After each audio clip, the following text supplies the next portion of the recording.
আসসালামু আলাইকুম। আমরা আজকে শিখব নবম এবং দশম শ্রেণীর 3.2 এর ঘন নির্ণয়ের যাবতীয় সূত্র।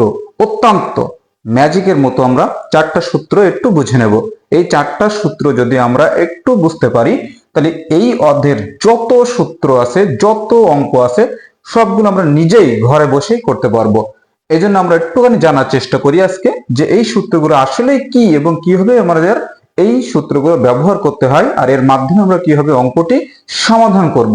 এখন আসি আমরা প্রথমে 1 নম্বর সূত্র, a plus B whole cube. a plus B whole cube এর সূত্র হলো যে a cube plus 3a square B plus 3ab square plus B cube.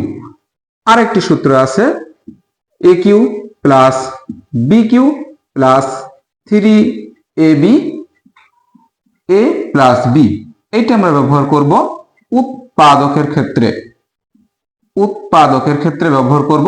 এটি আমরা ব্যবহার করব যখন মান নির্ণয় করতে বলবে, তখন আমরা এই সূত্রটি ব্যবহার করব। এরপরে আসবো আমরা 2 নম্বর সূত্র। 2 নম্বর সূত্র a minus B whole cube. একই সূত্র, শুধু একটি মাইনাস আর একটি হলো প্লাস।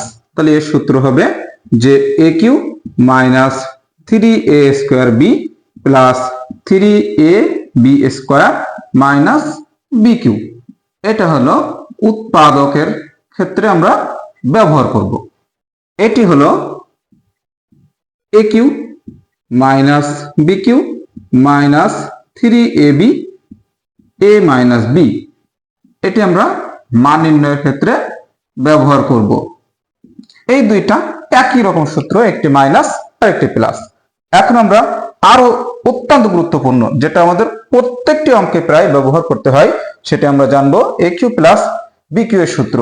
এ কিউ প্লাস বি কিউ এর উৎপাদকের সূত্র এ plus B A square minus A B plus B square.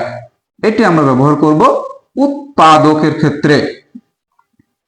আর এটির মান নির্ণয়ের সূত্র হলো a plus B whole cube minus 3ab a minus a plus B. এটা হলো আমরা ব্যবহার করব মান নির্ণয়ের জন্য। আর একটি হলো a cube minus B Q.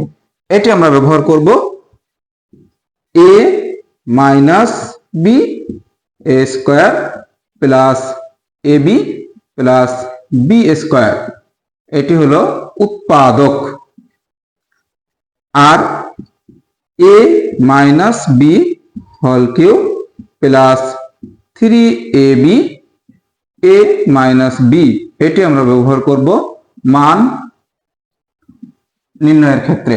এই চারটা সূত্র আমরা যদি একটু দক্ষতার সাথে একটু মনে রাখার চেষ্টা করি, একটু বোঝার চেষ্টা করি, এই দুইটা সূত্র একই রকম, এই দুইটা সূত্র একই রকম, একটি প্লাস একটি মাইনাস। একটু যদি আমরা মনে রাখি, আমরা ঘন নির্ণয়ের ক্ষেত্রে সকল অঙ্ক এমনিতেই সমাধান করতে পারবো।